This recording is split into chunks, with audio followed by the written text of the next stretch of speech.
Bahana, may oil spill pa. Patay ang isang tripulanteng sakay po ng lumubog na oil tanker dyan naman po sa may Limay, Bataan. Nanlalata at balot pa ng maitim na langis ang 16 na Pilipinong tripulanteng nasagip kahapon po ng madaling araw. Tumaob at lumubog ang sinasakyan nilang oil tanker na Mount Terra Nova. Dinala sa iba't ibang pagamutan ng mga tripulante. Ang second-class officer naman ng barko, patay nang natagpuan matapos ng ilang oras na search operations. Umalis sa bata ng barko para bumiyahe papuntang Iloilo nang maramdaman na ang masamang panahon. At dahil nga sa masamang panahon, hirap ang Philippine Coast Guard na suyurin ang palibot ng lumubog na barko. Ayon sa PCG, may dalang 1.4 million liters ng langis ang barko.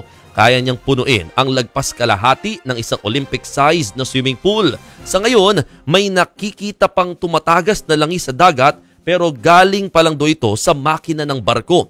Pero hindi nagpapakampante ang mga otoridad sa posibleng malawakang oil spill. Nagpupulong na ang DENR at provincial government para mapigilan yan.